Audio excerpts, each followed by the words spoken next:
जय श्री राधे। जब एक साधक गुरु के पास जाता है तो गुरु आदेश करते हैं साधक को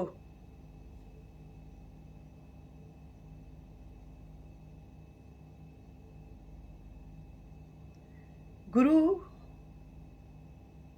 सिर्फ इस मुद्रा से आदेश करते हैं।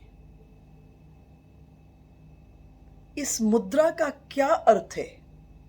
जब हम लोग भी भजन में बैठते हैं या चिंतन में या ध्यान में बैठते हैं तो स्वतः ही हम सब के हाथ ऐसे हो जाते हैं। सुखासन में, सिद्धासन में बैठ करके हाथ ऐसा हो जाता है। ये क्या मुद्रा है?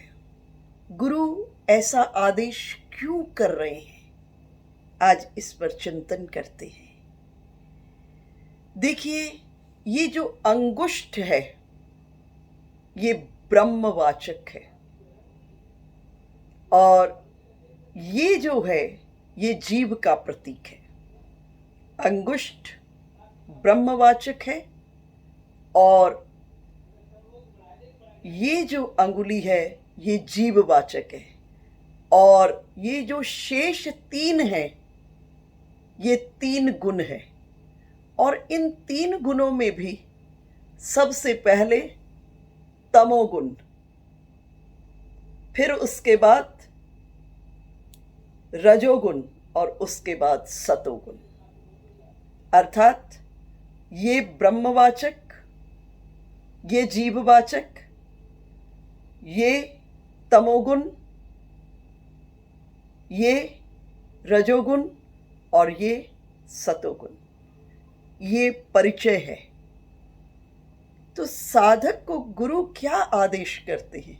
साधक को गुरु आदेश करते हैं, कहते हैं ऐ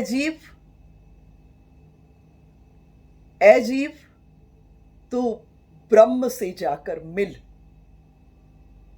तो ब्रह्म के चिंतन में अवस्थित हो, ब्रह्म से जाकर के मिल। लेकिन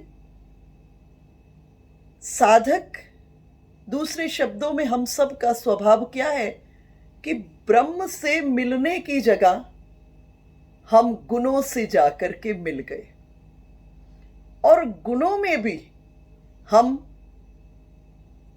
ये जीव गुणों में भी तमोगुण से जाकर मिल गया। ये तमोगुण का परिचायक है, ये रजोगुण का और ये सतोगुण का।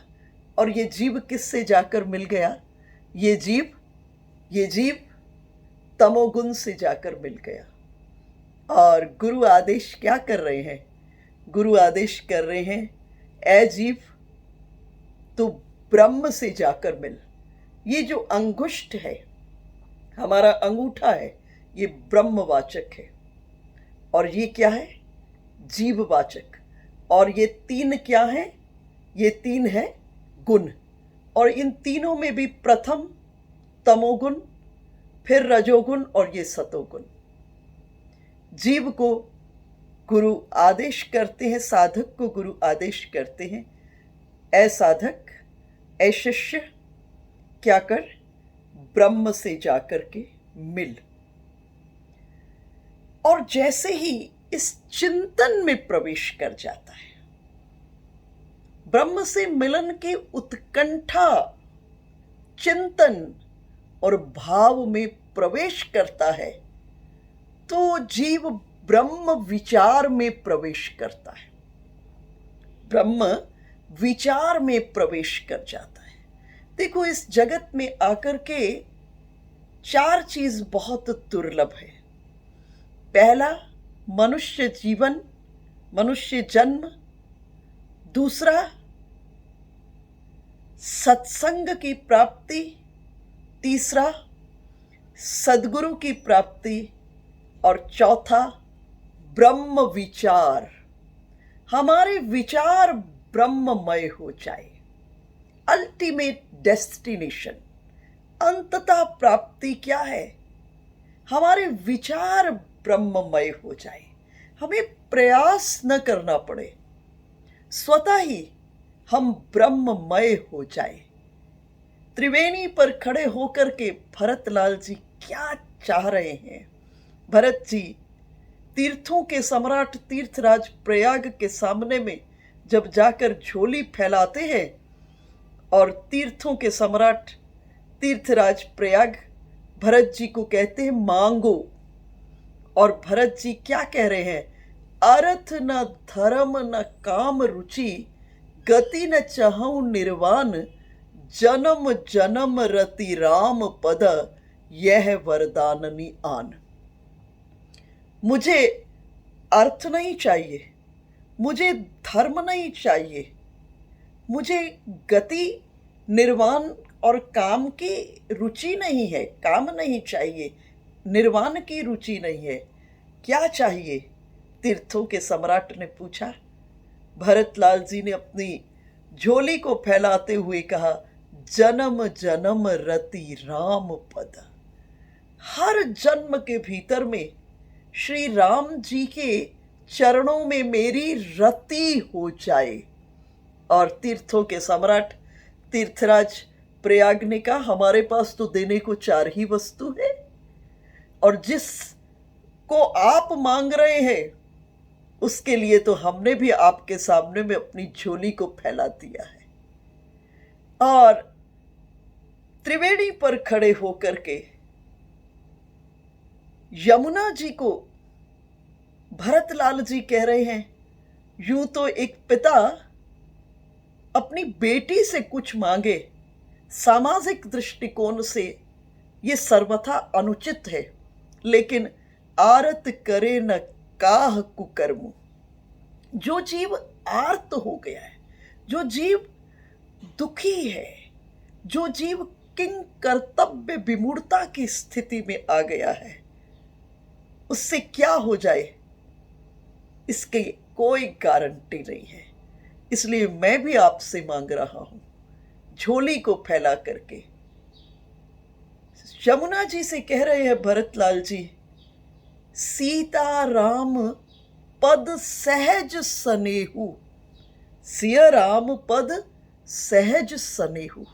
मेरा सीता राम जी के चरणों में सहज स्नेह हो जाए, प्रयास नहीं करना पड़े, सहज। सहज का अर्थ क्या होता है? सह जोड़ ज, सह कहते हैं साथ को और जो ज कहते हैं जन्मना, अर्थात जिस परब्रह्म के हम अंश हैं, हम वापस उसी स्मृति की धारा में पहुंच जाएं और पहुंच करके वो जो सहज स्नेह है, उस सहज स्नेह की हमको प्राप्ति हो जाए, हमको प्रयास नहीं करना पड़े। तो गुरु भी आदेश कर रहे हैं साधक को, ए साधक, ए जीव, तू गुणों से जाकर के मिल गया है, तू अपने को समेट, और समेट कर क्या कर, तू ब्रह्म से जाकर मिल, तू ईश्वर से मिल, तू उसका अंश है, तू उसका रस को पा, तू उस आनंद को उससे मिलकर प्राप्त कर। और जिस उस आनंद को अपने जीवन के भीतर में अनुभव करेगा, फिर इस जगत के भीतर में कुछ पाना शेष नहीं बचेगा। इसलिए गुरु का आदेश क्या है? गुरु का आदेश है, तू ब्रह्म से मिल, तू परमात्मा से मिल, तू श्यामा श्याम से मिल, तू सीताराम से मिल, तू गौरी शंकर से मिल जीवन के भीतर में। और देखो, इस संसार के भीतर में जब गहराई में आकर के आध्यात्मिक चिंतन में प्रवेश करेंगे तो इस जगत में ना तो कोई अच्छा है और ना ही कोई बुरा है। ये संसार केवल त्रिगुण का खेल है। अच्छे से अच्छा व्यक्ति बुरा हो सकता है। कब? जब उसका तमोगुण ऊपर आ जाता है और सतोगुण नीचे चले जाता है। और बुरे से बुरा व्यक्ति अच्छा हो सकता है। कब? जब उसका सतोगुण ऊपर आ जाता है और तमोगुण नीचे चला जाता है। तो अच्छे से बुरे से बुरा व्यक्ति भी अच्छा हो सकता है, अच्छे से अच्छा व्यक्ति भी बुरा हो सकता है।